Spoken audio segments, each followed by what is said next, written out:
Hello my loves. तो कैसे हैं आप सब? आप सबका हमारे यूट्यूब चैनल टैरो और जर्नी और होम में बहुत बहुत स्वागत है।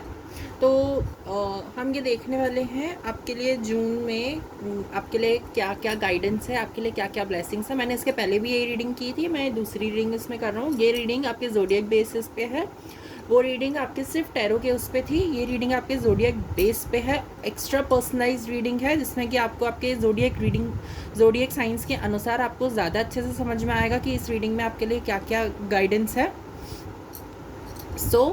देखते हैं हम आपके लिए। आपका पहला साइन आ जाता है हमारा फायर साइंस, जिसका भी sun moon rising and north node Aries में है। मैंने एक छोटी वीडियो बना के यूट्यूब पे पहले ही अपलोड कर दी थी, 7-8 मिनट की शायद वीडियो थी वो, जिसके अंदर मैंने बताया था मैं sun moon rising and north node को क्यों सिग्निफाई करता हूँ और मैं उसी के बेसिस पे क्यों रीडिंग करता हूँ। तो आप वहाँ जाके वो देख सकते हैं।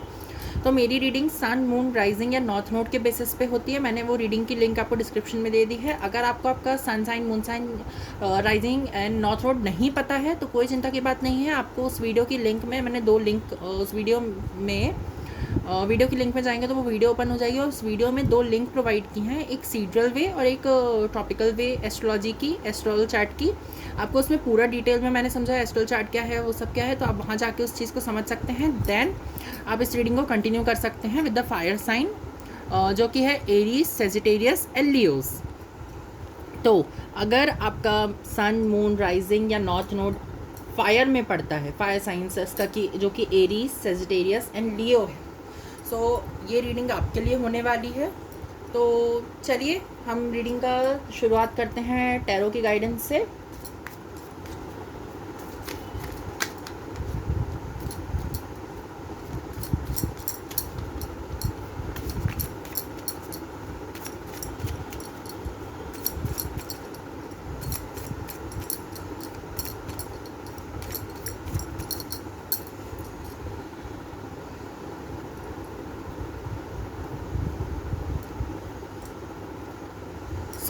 आपका फर्स्ट कार्ड है 5 of swords, okay, and second card it's a lover, okay.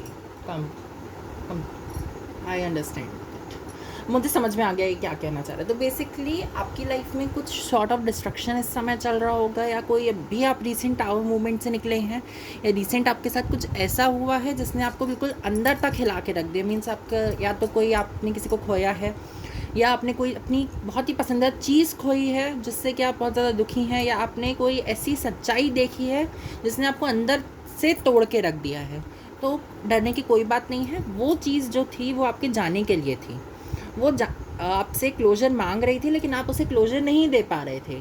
वो पीसफुली जाना चाहती थी, वो जो भी कुछ चीज़ जाना चाहती थी या जाने वाली है, क्योंकि ये मंथ ख़त्म नहीं हुआ है हमारा जून का, और जुलाई का मंथ के लिए हम रीडिंग कर रहे हैं। तो अभी हो सकता है कि सम सॉर्ट ऑफ डिस्ट्रक्शन आपकी लाइफ में देखने को आपको मिल सकता है।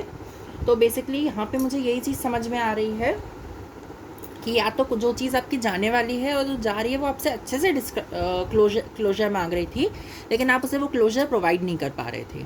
कैसे कि वो जाना मांग रहा है, या जाना मांग रहा है कोई, या कोई जाना मांग रहा है, या कोई चीज़ आपकी लाइफ से जाना चाह रही है और आप उसे बार बार ढूंढ लेते हैं। कोई चीज़ आपकी लाइफ से गुम गई, आप उसे बार बार फाइंड आउट कर लेते हैं, कहीं से भी खोज लाते हैं। तो ये चीज़ क्या होती है, आपको उसको अडिक्ट करवा रही है, आपको उस चीज़ से बहुत ज़्यादा एडिक्शन में ला रही है। और वही चीज़ आप कर चाहते हैं एंजल्स कि आप ना पड़े एडिक्शन में, चाहे वो अच्छी हो चाहे वो बुरी हो। Addiction is not good. मैं आपको ये भी बता रहा हूँ, ज़्यादा स्पिरिचुअल होना और ज़्यादा मटेरियलिस्टिक होना दोनों ही हानिकारक है। क्योंकि अगर हम ज़्यादा स्पिरिचुअल हो जाते हैं तो लोग हमारी स्पिरिचुअलिटी का, हमारी सच्चाई का, हमारी अच्छाई का, हमारी शांति का फ़ायदा उठा लेते हैं, और ज़्यादा मटेरियलिस्टिक हो जाते हैं हम, तो हम अपने लिए ही कुआं खोद रहे होते हैं जिसमें हम आगे जाके गिरेंगे और ख़त्म होंगे। तो यही चीज़ आपको सिखाना चाहती है कि आप किसी भी चीज़ से अडिक्ट मत होइए, किसी भी चीज़ के आप बिल्कुल आदी मत हो जाइए कि यार नहीं, अगर ये है तो ही, नहीं तो नहीं। It's not good. ये आपके लिए सही नहीं है, आपकी लाइफ के लिए सही नहीं है। आपकी जो मकसद हो सकता है या जो भी है आपकी लाइफ में, वो आपके लिए सही नहीं है। यहाँ लवर्स से मुझे ये बता रहे हैं, कोई चीज़ क्लोजर मांग रही है उसे क्लोजर दे दीजिए। अगर आप उसे अच्छे से अभी भी क्लोजर दे सकते हैं उस चीज़ को, और शायद तक मुझे नहीं पता आपको पता है कि नहीं, आई जस्ट फाइंड आउट कि आपको पता है कि नहीं इसके बाद, लेकिन उसके पहले मैं आपको लवर्स कार्ड अच्छे से एक्सप्लेन कर दूँ। यहाँ पे लवर्स कार्ड ये आया है कि वो जो चीज़ क्लोजर मांग रही है वो जाते जाते आपको कुछ अच्छी सीख दे के जाएगी। You are finding something in that so called destructive change. जो भी डिस्ट्रक्टिव चेंज होने वाला है, आप उसमें कुछ ऐसी चीज़ फाइंड आउट करने वाले हैं जो आपके लिए लाइफ लॉन्ग का वो मैसेज दे के जाएगी। शॉर्ट टर्म नहीं होता, इसलिए मैं कहते हैं लवर्स को हम ऐसा छोटे से टाइम के लिए रीड करते हैं बहुत से लोग, बट मैं नहीं रीड करता, क्योंकि मेरे लिए लवर्स कार्ड जो है बहुत लॉन्ग टर्म की एनर्जी हो जाती है, बहुत ही लंबा चलेगी, बहुत ही लंबे समय तक रहेगी, एंड वो आपको सही सही हर समय सही सही जगह पे आपको गाइड करती रहेगी। तो ये चीज़ होती है हमारी लवर्स के कार्ड में। इसी के अलावा आप जैसे कि मुझे ये चीज़ यहाँ पे और समझ में आ रही है, अगर आप में से फायर साइंस होते ही थोड़ा सा कि ईगो में होने वाले हैं, ईगो नहीं कह सकते आप, उसमें आपके अंदर अकड़ बहुत होती है कि नहीं मैं क्यों जाने दूँ, ये मेरी चीज़ है, अपना मैं वाली भावना आ जाती है बहुत ज़्यादा जल्दी, बहुत जल्दी। तो आपको यही कहा जा रहा है कि वो मैं वाली भावना से बचिए। जितना आप अपने उस मैं वाली भावना से बचते हैं ना, मेरा भी एक साइन मेरा साइन एरीज है, आई थिंक नॉर्थ नोड है शायद तक, मुझे नहीं पता, ध्यान नहीं दिया मैंने, मैं शायद तक नॉर्थ नोड है, जो भी है मैं देख लूँगा। तो मेरा भी एक साइन एरीज में फायर साइन पड़ता है मेरा एक, और सीड्रल में लियो पड़ता है मेरा मून में। तो मैं थोड़ा कभी कभी ना मैं वाली एनर्जी में चले जाता हूँ कि लाइक क्यों मैं क्यों दूँ, हर बार मैं ही सेक्रीफाइस क्यों करूँ, हर बार मैं ही क्यों अपनी चीज़ें दूँ, हर बार मैं ही क्यों दूँ, मुझे क्यों कुछ नहीं मिल रहा। कभी कभी मैं उस एनर्जी में चले जाता हूँ, तो आई नो कि वो एनर्जी आपके लिए कितनी ज़्यादा हानिकारक हो जाती है, क्योंकि वो समय ऐसा रह जाता है फिर आपके लिए कि करो या मरो वाली हालत रहती है उस समय, जब आपकी लाइफ से कोई चीज़ जाने वाली हालत हो जाती है, अगर आप उसे क्लोजर नहीं दे रहे हो और क्लोजर के बदले में उसे रोक के रख रहे हो, तो फिर उसमें करो या मरो वाली हालत हो जाती है, और फिर उसमें हमारे पास सामने कोई ऑप्शन ही नहीं बचता। तो अब हमें जितना बन पड़ता है हम उतना करते हैं, अब जो नहीं बन पा रहा वो नहीं कर सकते। तो यही चीज़ आपसे कही जा रही है कि क्लोजर दीजिए किसी भी चीज़ को, अगर वो क्लोजर मांग रही है तो। अब देखते हैं आपका नेक्स्ट कार्ड आपका और क्या, आपके लिए और क्या है। तो यहाँ पे द स्टार से आपके लिए कुछ एक नई ब्लेसिंग आपकी लाइफ में एंटर कर रही है, कुछ नई चीज़ें आपकी लाइफ में एंटर हो रही हैं, डेफिनेटली कोई जाने वाला है और कोई नई चीज़ आपकी लाइफ में वो दे के जाएगा। जैसे हम, मेरा एक सिंपल सा मोटो है, अंत ही आरंभ है, मेरा एक सिंपल सा स्लोगन है कि अगर कोई चीज़ अंत मांग रही है, अंत हो रहा है किसी चीज़ का, तो वो कोई नई चीज़ का आरंभ होगा। अब वो आपकी लाइफ में रिलेशन हो सकता है, आपकी लाइफ में कोई चैप्टर हो सकता है, आपकी लाइफ में या कोई भी चीज़ हो सकती है ऐसी जो आपसे क्लोजर मांग रही है, तो मीन्स वो आपको कुछ दे रही है। कभी भी क्लोजर देना मीन्स उसको अलग नहीं करना होता, उसको लाइफ लॉन्ग के लिए याद रखना होता है। हम किसी भी चीज़ को क्लोजर दे देते हैं, हम सोचते हैं अरे वो तो ख़त्म हो गई, अब उस चीज़ को कैसे हम याद रखेंगे। तो जो चीज़ ख़त्म हो जाती है, जो चीज़ हमारे साथ नहीं होती है, उसी को तो हम याद रखते हैं, उसी से तो हम सीखते हैं। अगर आपसे कोई गलती भी हुई तो उसको एक्सेप्ट कीजिए, आपको वो गलती कुछ सिखा चुकी है या सिखा रही है, ये चीज़ होती है हमारी लाइफ में। यहाँ पे मुझे कुछ लोगों के लिए ये भी समझ में आ रहा है कि आपकी कुछ थिंकिंग हो सकती है ये, जो आपको ना रेंगने पे मजबूर कर देती है कि लाइक अगर आप पब्लिक उसमें हो, और पब्लिक में क्या होता है, अगर आप कोई दखियानुसी सोच है आपके अंदर या आसपास किसी के अंदर दखियानुसी सोच है, तो हम उसे बोलते हैं कि आप कैसी दखियानुसी सोच रख के रखें। और आज की जनरेशन बहुत मॉडर्न है, मैं खुद मॉडर्न हूँ, मुझे कोई फ़र्क नहीं पड़ता कि कोई मुझे क्या बोल जाए, कैसा भी बोल जाए। मेरी थिंकिंग अगर जहाँ पे सही है तो मैं वहाँ पे सही हूँ, और अगर मेरे सामने कोई किसी को क्रिटिसाइज़ कर रहा है, कोई कुछ कह रहा है, तो फिर मैं चुप रहने वालों में से भी नहीं हूँ, मैं उसको मुँह तोड़ पलट के आंसर कर दूँगा। फिर भले उसे बुरा लगे अच्छा लगे, आई डोंट केयर, उस समय मेरे साथ ये हो जाता है। तो यही चीज़ मैं आपके साथ चाहता हूँ कि एकदम से आप बहुत ज़्यादा इस एनर्जी में टैप इन ना हो जाए कि एकदम से आप बहुत बोल्ड हो जाएंगे ना, ब्लंट हो जाएंगे अगर आप, तो आपके आसपास भी कोई नहीं टिकेगा। जैसे मेरे आसपास ना एक समय ऐसा था कि मेरे आसपास कोई रहना पसंद नहीं करता, क्योंकि मैं बहुत ब्लंट एनर्जी में था, क्योंकि मैं किसी के ऊपर भी तलवार चला देता था। अगर तुम गलत हो तो गलत हो, सही हो तो सही हो। अभी भी मैं वैसे ही हूँ, अभी भी मैं चेंज नहीं हुआ। बट हाँ, मुझे अब ये पता है कि मुझे पब्लिकली नहीं बोलना है, मुझे उनको ध्यान से धीरे से उनको साइड में ले जाके समझाना है। किसी को भी हम पब्लिकली क्रिटिसाइज़ या उनका अवहेलना नहीं कर सकते ना, अवहेलना गलत शब्द हो गया ये मेरे हिसाब से। हम उन्हें, मतलब अगर उन्हें कुछ चीज़ बोली और हमने उनको तुरंत वो बोल दिया, तो शायद वो अगली बार अपना पॉइंट ऑफ व्यू रखे भी ना, और शायद अगली बार उनका पॉइंट ऑफ व्यू रखना ज़्यादा इम्पॉर्टेंट हो। समझ रहे हैं ना मैं क्या एग्जांपल देना चाह रहा हूँ कि अगर कोई बात में अगर वो पॉइंट सही नहीं है और आपने उनको तुरंत टोक दिया और अगली बार उन्होंने ये सोच लिया कि नहीं ये बंदा तो हर बार टोकते रहता है, मुझे हर बार बोलते रहता है, मैं बोलूँगा ही नहीं।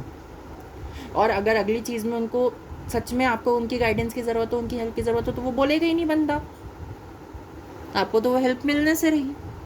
तो यही चीज़ आपको दर्शाना चाह रहा हूँ कि एकदम से वो ना हो। ये चीज़ जो सिखा के जा रही है आपको, क्या ये आपको पता है? क्या आप इसके बारे में इंटरनली जानते हैं, अपनी इमोशनल सेल्फ के थ्रू जानते हैं आप इस चीज़ के बारे में? Yes, see daughter of swords, इसमें आउल है। आउल भी होता है आपकी साइकिक इंट्यूशन के बारे में, और ये भी मैं इस कार्ड को भी साइकिक इंट्यूशन के बेसिस पे रीड करता हूँ। Just a second, see these two cards.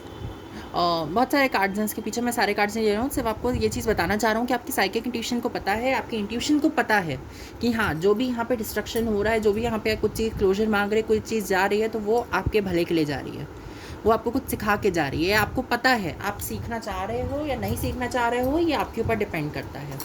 क्योंकि हमारी लाइफ में कोई भी अच्छा या बुरा चीज़ होती है ना, तो उसमें हमारा सबसे बड़ा योगदान होता है, क्योंकि वही चीज़ हम चाह रहे होते हैं, ना चाहते हुए या चाहते हुए, जिस भी बेसिस पे आप चाह रहे हैं।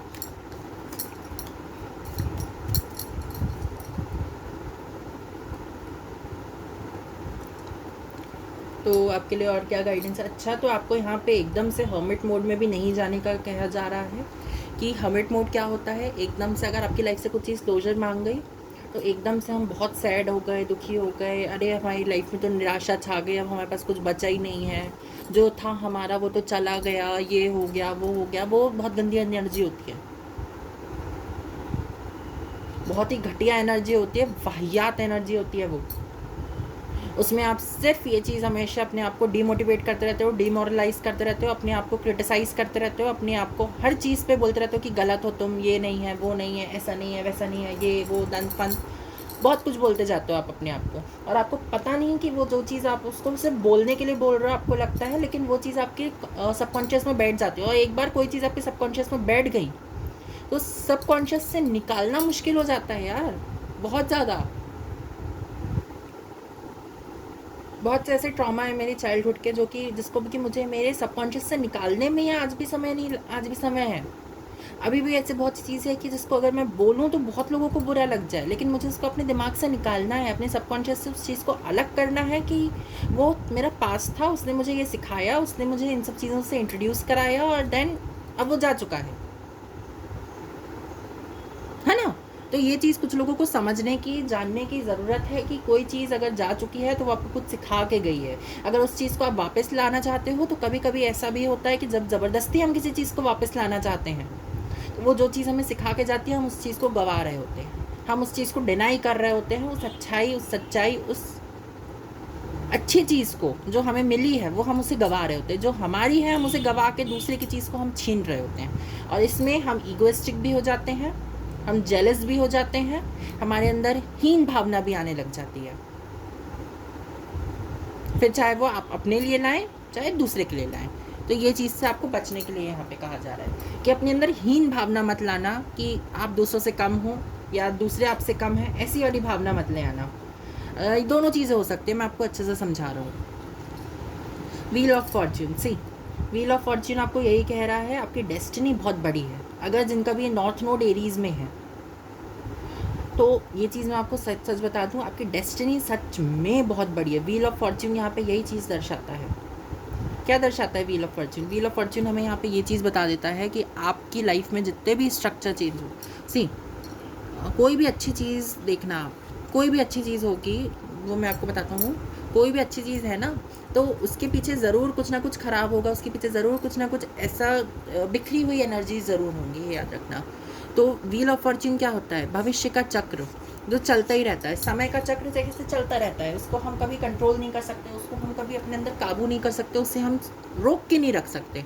उसने जो डिसाइड कर लिया है, समय के चक्र ने जो डिसाइड कर लिया है, वो होके ही रहेगा। उसके लिए आप चाहे कितनी भी कोशिश कर लो, अपनी लाइफ में कितने भी चेंजेस क्यों ना ले आओ, वो चीज़ एक बार जो होने वाली है वो जाने वाली तो नहीं है। ये चीज़ आपको हमेशा ये याद रखनी है कि एक चीज़ जो हो गई, उस चीज़ को आप कभी ये नहीं कह सकते कि वो वापस से नहीं होगी। क्योंकि टाइम रिपीट इटसेल्फ। और एक और ये चीज़ मुझे यहाँ पे ये कहनी है, मैं भूल गया, ये देखिए मैं यहाँ पे ये चीज़ तो भूल ही गया आपको यहाँ पे बताना कि आपकी लाइफ में यहाँ कलर्स भी हैं। अगर आप अपने आप को white, black and white energy में, ये चीज़ तो मैं देख के बोलने वाला था लेकिन मैं भूल गया। तो ये बताना है, अगर आप अपने आप को ब्लैक एंड वाइट एनर्जी में रख रहे हो, आप ये सोच रहे हो कि अरे ये सब डिस्ट्रक्शन हो गया, अब तो कुछ नहीं बचा, अब तो सब खत्म है, ये है वो है, तो वो ब्लैक एंड वाइट एनर्जी में चले जाना होता है कि लाइक आपकी ज़िंदगी से आप खुद कलर्स अलग कर रहे हो। अगर वो सोच रहे हो तो आपकी लाइफ में कुछ जगह पे कलर्स हैं। आप या तो कुछ आपके अंदर आर्ट है, क्रिएटिवनेस है, क्रिएट कर सकते हैं कुछ चीज़, आप मैजिशियन की एनर्जी में भी जा सकते हैं। तो आपको अपनी इंट्यूशन पे बिलीव रखना होगा, क्योंकि यहाँ पे भी आपका आउल है। तो बेसिकली आपके लिए यहाँ पे बहुत अबंडेंस है स्पिरिचुअलिटी में। अगर आप देखेंगे तो आउल का बहुत बड़ा सिग्निफिकेंट रोल है आपकी साइकिक इंट्यूशन पे, आपकी इंट्यूशन पे, आपकी मिस्टिक सेल्फ पे, आपकी एनर्जीज पे, आपकी कंट्रीब्यूशन पे इस वर्ल्ड के प्रति। आप कभी आउल की स्पिरिट से कनेक्ट करने की कोशिश कीजिएगा। आप थोड़ा सा नेट पे इस चीज़ के बारे में सर्च कीजिएगा कि आउल स्पिरिट से कैसे कनेक्ट करते हैं, वो क्या गाइडेंस देते हैं, उनसे क्या हेल्प मिल सकती है, वो क्या किस चीज़ के लिए काम करते हैं। आपको वो चीज़ बहुत इंपॉर्टेंट, बहुत कुछ मैसेज देगी, ये याद रखना। क्योंकि पहले भी आउल आया और बाद में भी आउल आया, तो मीन्स यहाँ पे आपको आउल स्पिरिट से कनेक्ट करने की ज़रूरत है, वो आपसे कनेक्ट करना चाहते हैं। कुछ लोगों के लिए में ये कैट स्पिरिट भी है यहाँ पे एंड बर्ड स्पिरिट भी है। तो कुछ लोगों को यहाँ पे ये कहा जा रहा है कि आपको ग्राउंडिंग करने की ज़रूरत है। यहाँ पे से अर्थवॉर्म 2 भाग में कटा है ना, तो ये कुछ चीज़ डेवलप करता है। अर्थवॉर्म को आप जितने भाग में बांट दोगे वो उतने भाग में बढ़ जाएगा।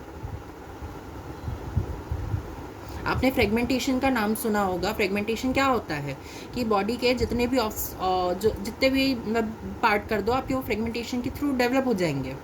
जो भी साइंस थोड़ा बहुत जानते हो उनको ये चीज़ समझ में आएगी फ्रेगमेंटेशन होता क्या है एनिमल्स में। तो अर्थ फॉर्म जो है ना, वो फ्रेगमेंटेशन के थ्रू डिवाइड करता है। स्टार फिश का अगर आप एक छोटा सा पार्ट काट के अलग कर दोगे ना, तो स्टार फिश वो छोटे से पार्ट से अपना पूरा स्टार फिश डेवलप कर जाएगी।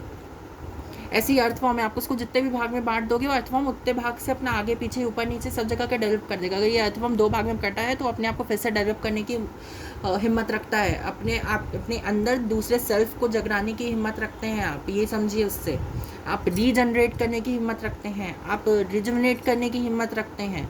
इतने मतलब ये शब्द आप लोगों को लगता होगा कि रीजनरेट, रिजुवनेट बहुत छोटे शब्द है, इनका ना कभी आप मीनिंग ढूंढिएगा, कभी आप इनके डीप डाउन मीनिंग्स में जाने की कोशिश कीजिएगा। आपको इनका मीनिंग का समझ में आएगा कि कितने बड़े शब्द मैं कह रहा हूँ आपको।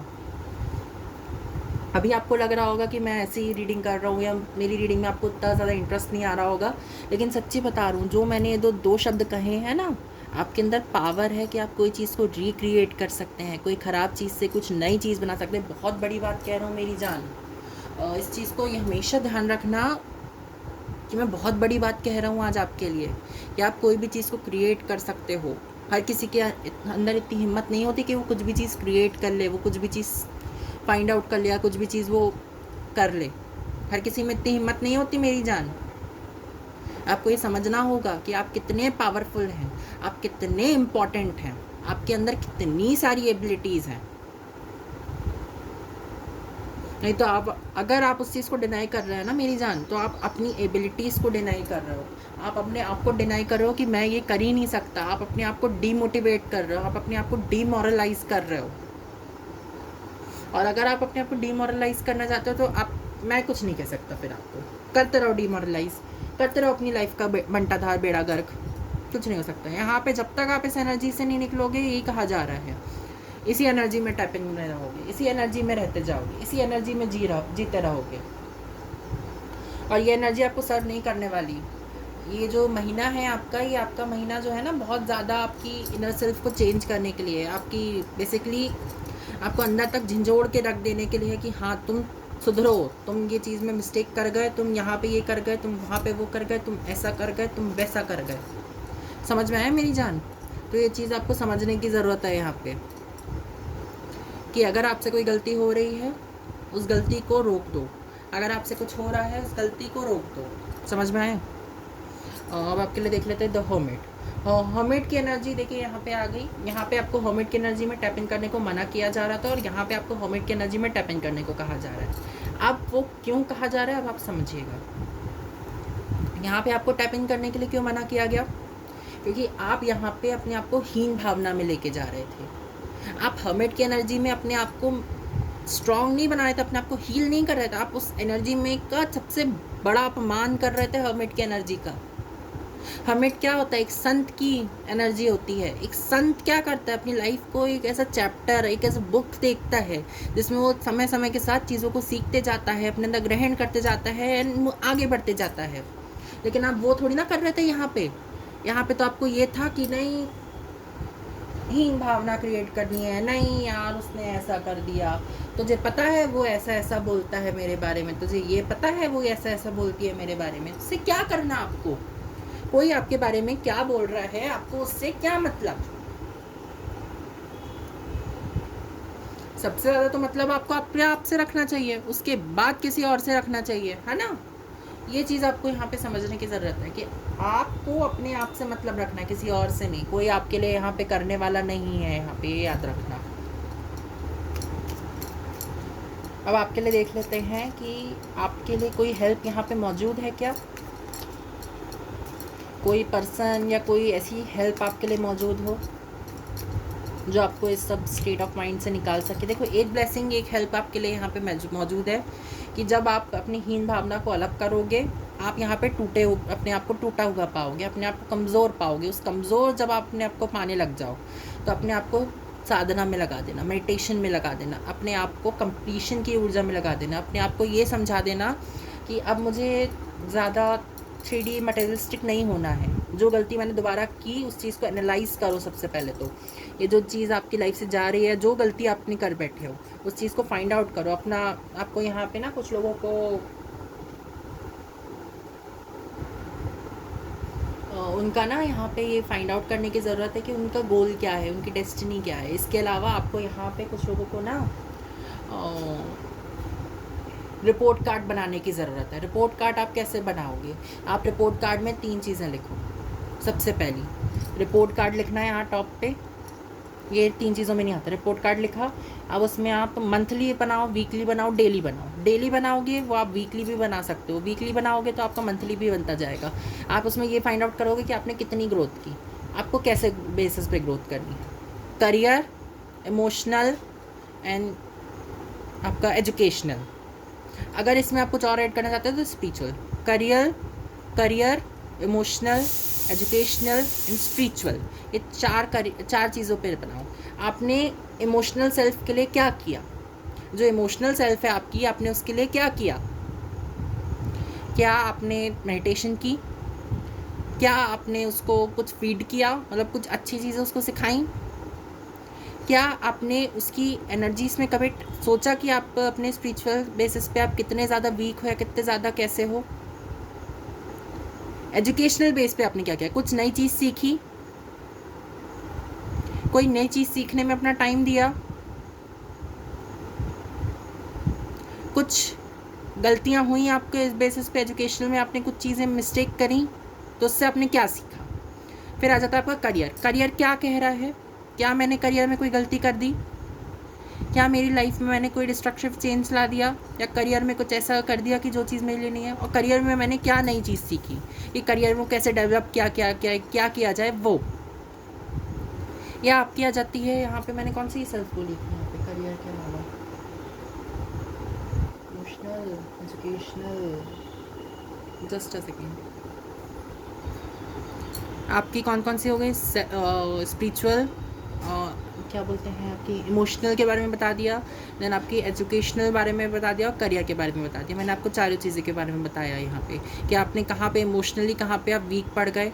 इमोशन में, अगर शायद इमोशन नहीं बताया तो आपको बता दूँ, इमोशन में आप कहाँ वीक पड़ गए, आपको कहाँ स्ट्रांग रहने की ज़रूरत है, आप क्या चीज़ भूल रहे हो, क्या आपने इमोशनल को कुछ सर्व किया, क्या आपने अपने सबकॉन्शियस में क्या सर्व किया, ये फाइंड आउट करने की ज़रूरत है। जब आप ये फाइंड आउट करोगे तो आपको अपने आप आपका टाइम मैनेजमेंट समझ में आ जाएगा कि आपने किस चीज़ पे कितना टाइम दिया और उस टाइम में आपने कितना सक्सेस पाई, क्या उस टाइम का आपने सही यूटिलाइजेशन किया या नहीं किया। आपको ये अपने आप समझ में आ जाएगा। जब आपको टाइम मैनेजमेंट समझ में आ जाएगा तो आपको ये समझ में आ जाएगा कि आपको किस जगह पे कितना टाइम इन्वेस्ट करना है, आपकी क्या चीज़ कितना टाइम आपसे मांग रही है और आप उसे कितना टाइम दे पा रहे हो। आपका ये अपने आप आपको समझ में आ जाएगा। और जिस दिन आपको ये समझ में आ गया कि आपको किसको कितना टाइम देना है, किसको कितना टाइम नहीं देना है, मेरी जान कसम से आपको कोई नहीं रोक सकता। यहाँ पे ट्रांसफॉर्मेशन है आपके लिए। यहाँ पे जैसे कि इस कार्ड से समझ में आ रहा है, यहाँ पे आपको अपना बेसिकली कुछ लोगों को यहाँ पर टाइम मैनेजमेंट सीखने की ज़रूरत है, और कुछ लोग जानते हैं तो अच्छी बात है, टाइम मैनेजमेंट नहीं सीख पाए तो सीख लो। बैलेंस बनाओ अपनी लाइफ में, बैलेंस की बहुत ज़रूरत है, अपनी लाइफ को कलरफुल बनाओ, ब्लैक एंड वाइट से अपनी लाइफ को निकालने की कोशिश है। सबसे पहले आपको टाइम मैनेजमेंट की यहाँ पे ज़रूरत है, जो आपके लिए यहाँ पे सबसे बड़ी हेल्प है कि आपको आपके आप को ट्रांसफॉर्म करना है, अपने आप को, आपको कुछ एक नई चीज़ देनी है, नई चीज़ सिखानी है, नई चीज़ में आपको टैप इन करना है। वो कुछ नया हो सकता है। अगर आप एस्ट्रोलॉजी, मतलब basically tarot reading, astrology, runics readings, तो मैं भी कुछ समय में चालू करूँगा रूनिक रीडिंग। मैंने यहाँ पे खुद के रून्स बना के तैयार किए हैं, ये देख लीजिए यहाँ पे मैंने खुद ही से रून्स बना लिए हैं। रून्स जो थे उनको मैंने खुद ही ड्रॉ किया है शेल के ऊपर। मैं उसको फेयर करूँगा एक बार, उससे थोड़ा डार्क करूँगा क्योंकि ये बहुत लाइट है तो इतना समझ में नहीं आ रहे हैं, तो मैं वो भी चालू करूँगा। मैंने यहाँ पे शेल्स में बनाए हैं, और यहाँ पे मैं सीपीओ में भी बना के बनाऊँगा। तो मैं जब सीपीओ में बनाऊँगा तो मैं आपको उसकी एक वीडियो शेयर कर दूँगा कि रून्स कैसे बनाते हैं, उनके साथ कैसे वर्क किया जाता है, वो क्या होते हैं क्या नहीं होते, उसके लिए भी एक छोटी सी वीडियो बना के तैयार कर दूँगा। बट अभी मैं रून्स पे नहीं बता रहा हूँ, मैं आपको बता रहा हूँ कि कोई नई चीज़ आप सीख सकते हैं, चाहे तो वो आपका वास्तु हो सकता है, चाहे आप कोई भी टॉपिक आप उठा लो, एस्ट्रोलॉजी का हो, चाहे आपका करियर का हो, चाहे कुछ भी हो। कुछ चीज़ अगर आप सीखने में मन लगाओगे ना, आपका ट्रांसफॉर्मेशन ज़रूर होगा। लास्ट कार्ड देख लेते हैं आपके लिए, द वर्ल्ड। आपके लिए मतलब हेल्प मांगना बहुत इंपॉर्टेंट है। एंजल से, डिवाइन से हेल्प मांगिए। अगर आपको लगता है कि आप बहुत नए हैं इस बेसिस पे, तो आप आर्कएंजल राफेल से हेल्प मांग सकते हैं। ये आपकी हीलिंग में बहुत मदद करते हैं, और सच्ची में इनका कलर ग्रीन होता है। आर्कएंजल राफेल से हेल्प मांग सकते हैं। आप चाहें तो ग्रीन कलर की एक कैंडल भी जला के अपने आसपास रख सकते हैं, अपने आसपास को क्लीन रखेगा। इनको जब अगर आप बुलाते हैं तो ये बहुत मासूम, बहुत ही मतलब प्यार भरी एनर्जीज में होते हैं, क्योंकि हील करते हैं ना। इनमें बहुत ही फेमिनिन ऊर्जा बहुत होती है। ये मैस्कुलिन ज़रूर है क्योंकि ये स्ट्रेंथ को भी सिम्बलाइज करते हैं, लेकिन इनमें फेमिनिटी क्यों है? क्योंकि हील कर रहे हैं। ये हमें मदरहुड की एहसास दिलाते हैं। इनका अगर हमें टच होता है ना, तो हमें मदरहुड का एहसास होता है। समझ में आया? अगर आप किसी से हेल्प नहीं मांग सकते तो एंजल से हेल्प मांगिए, आर्कएंजल राफेल से हेल्प मांगिए। लेकिन अगर आप हेल्प मांगते हैं तो आपको उन्हें कुछ सर्व भी करना पड़ता है। ये चीज़ आपको हमेशा ध्यान रखनी है। आप क्या सर्व कर सकते हैं? उनको थैंक यू बोल सकते हैं, ग्रीट कर सकते हैं कि थैंक यू आर्कएंजल, आप मेरे बुलाने पे आए, and thank you so much, आपने मुझे को हील अप होने में, हेल्दी होने में बहुत मदद की, बहुत ज़्यादा आपने वो किया। समझ में आया मेरी जान? तो आप इस चीज़ को सिंबलाइज कर सकते हैं अपनी लाइफ के थ्रू। और इसके अलावा यहाँ पे मुझे ये चीज़ समझ में आ रही है, आपके लिए बहुत सारी एंजल्स हैं आपसे जो कनेक्ट करना चाहती हैं, डिवाइन कनेक्ट करना चाहती हैं। यहाँ पे कुछ चीज़ पनप रही है। वर्ल्ड कार्ड में देखिए, यहाँ पर से कुछ फ्लावर्स हैं। मुझे एकदम से ना यहाँ पे फीटस की एनर्जी लगी है कि जो मदर के वूम में कुछ बन रहा होता है ना, फीटस बन रहा होता है। अब वो बॉय है, गर्ल है, वो नहीं, यहाँ पे कुछ चीज़ ग्रो कर रही है, क्योंकि उसको कितना प्रोटेक्शन दिया गया है। ये वर्ल्ड है, उसकी सारी एनर्जी से उसे कितना प्रोटेक्ट करके रखा है। यहाँ पे कुछ चीज़ नर्चर हो रही है, कुछ चीज़ बन रही है, आपको नर्चर करने को कहा जा रहा है। और जो आपके एंजल्स हैं वो आपको नर्चर करना चाहते हैं, आपकी लाइफ में एंट्री मांग रहे हैं कि वो आपको नर्चर कर सके, आपको प्यार दे सके, आपको रिस्पेक्ट दे सके, आप जो डिज़र्व करते हो आपको वो दे सके। क्योंकि यहाँ पे 3D वर्ल्ड में ना बहुत ज़्यादा डिस्ट्रक्टिव चेंज चलता रहा है आपकी लाइफ में, तो आपको ये कुछ चीज़ें हेल्प करना चाह रही हैं। व्हील ऑफ फॉर्च्यून से मैं आपको सिर्फ एक एग्जाम्पल दूँगा। जो लोग भी कढ़ाई करते हैं, कढ़ाई इन द सेंस एम्ब्रॉयड्री, जो लोग भी एम्ब्रॉयडरी करते हैं, तो आप एम्ब्रॉयडरी का जो सामने वाला हिस्सा होता है वो कितना सुंदर दिखता है, हमें कितना अट्रैक्टिव लगता है, कितना सुंदर लगता है। आप सोचेंगे नहीं हमें तो यही चाहिए, है ना? कभी आप उस हिस्से को पलट के देखते हो, उसके पिछले हिस्से में क्या चल रहा है, आपको तब समझ में आएगा कि आप उसमें कितना, कोई अच्छी चीज़ को बनने के लिए कितनी बार उसे टूटना, बिगड़ना, ख़राब होना पड़ता है। सोना है, सोने से कोई एलिमेंट बोल रहा हूँ, कोई भी अगर आप डिज़ाइन या ज्वेलरी क्रिएट कर रहे हो तो आप सोने को तपाओगे, मेल्ट करना पड़ता है गोल्ड को, या कोई भी मेटल से अगर आप कोई भी ज्वेलरी बना रहे हो उसे मेल्ट करना पड़ता है, उसे कितनी बार पॉलिश करना पड़ता है, कितनी बार उसे पीटना पड़ता है। डक्टाइल, मेलेबिलिटी, डक्टिलिटी उनको दिखानी पड़ती है। इस चीज़ के बारे में थोड़ा, इन वर्ड्स के बारे में स्टडी आउट कीजिए। मेलेबिलिटी क्या होती है, डक्टिलिटी क्या होती है। बेसिकली यहाँ पे कुछ लोगों को कहा जा रहा है मटेरियलिस्टिक होने से ज़्यादा अपनी इनर सेल्फ पे ध्यान दीजिए। अभी आपका टाइम मटेरियल में जाने के लिए नहीं है। मटेरियल अबंडेंस है आपके पास, उसकी चिंता मत कीजिए। यहाँ पेंटिकल्स है, 2 ऑफ पेंटिकल्स का कार्ड है। यहाँ मटेरियल अबंडेंस है आपके लिए, लेकिन अभी आपको मटेरियल अबंडेंस में नहीं जाना है, अभी आपको जाना है अपने स्पिरिचुअल पाथ पे, अपनी स्पिरिचुअल ग्रोथ पे। कुछ लोग बोलते हैं स्पिरिचुअल जाना सही नहीं है, ये नहीं वो नहीं, तो वो आप हर किसी की अपनी चॉइस होती है। अगर आप स्पिरिचुअल नहीं जाना चाहते तो सबकॉन्शियस कह लो, अपनी इनर सेल्फ कह लो, यही तो है स्पिरिचुअलिटी। या अगर हम दिल से खुश हैं, दिल से सुखी हैं, हम दिल से मेडिटेट कर रहे हैं, थोड़ा सा टाइम दे रहे हैं, थोड़ा सा सर नवा रहे हैं, थोड़ी सी मेडिटेशन कर रहे हैं, थोड़ा सा हम कुछ काम कर रहे हैं स्पिरिचुअल बेसिस पे अपना ग्रो करने के लिए, तो यही तो है स्पिरिचुअलिटी, जो हम इनर सेल्फ की हील करने के लिए करते हैं और कुछ करने के लिए करते हैं, तो यही तो स्पिरिचुअलिटी है। और क्या है स्पिरिचुअलिटी? तो आपके लिए यही थी रीडिंग फायर साइंस के लिए। तो जिनका भी एरीज, मेष, सेजिटेरियस, धनु, लियो, सिंह राशि है, उनकी थी ये साइंस की रीडिंग। तो अगर आपको कैसी लगी रीडिंग कमेंट सेक्शन में ज़रूर बताइएगा, और do hit like, comment, share and subscribe to my YouTube channel, which is Tarot A Journey to Your Home, and as well as Krishna Shaki Pakchala. Links are given below. You can follow me on Instagram also. The Instagram links are given below. If you want any paid services from me, so there is my Patreon account, you can go and find out there. The all details are given in the description. The Patreon are paid services I am speaking. I don't give any personalized reading right now. I'm not providing any personal reading, so please don't message me or DM me on Instagram ki please give me a personal reading or blah blah blah blah. When I'll start the personal readings, I'll just first मैं आप सबको बताऊंगा, जब भी मैं personal readings करना चालू करूँगा मैं सबसे पहले आपको बताऊंगा, तो कभी भी स्कैम मत होइएगा और कुछ चीज़ नहीं। यही कुछ बातें थी आपके साथ करने की। थोड़ा सा जल्दी में मेरे पास और भी बहुत से काम हैं, थोड़े बहुत काम है मेरे साथ, क्योंकि मुझे थोड़ा सेल्फ स्टडी भी करना, बहुत सी चीज़ें के बारे में मेरी लाइफ में चल रहा है। मैं कभी आप फ्री बैठूंगा तो ज़रूर बताऊंगा। अभी हमारा आर टाइम तो अभी नहीं हो पाएगा मेरी जान, क्योंकि मुझे 3 फाइल की रीडिंग और करनी है। बट कमेंट्स में आप मुझे ज़रूर बताइएगा, इंस्टा पे मुझे अपने बारे में थोड़ा ज़रूर बताइएगा कि आप क्या हैं, आपको क्या चीज़ पसंद है, क्या चीज़ नहीं पसंद है। मैं भी आपसे बात करने के लिए हमेशा खुश मिजाज हूँ यार, आपसे बात करने के लिए हमेशा रेडी हूँ। तो कुछ यही थी आपके लिए रीडिंग। तो चलिए मिलते हैं आपसे आपकी अगली रीडिंग में जब भी होगी। Bye everybody.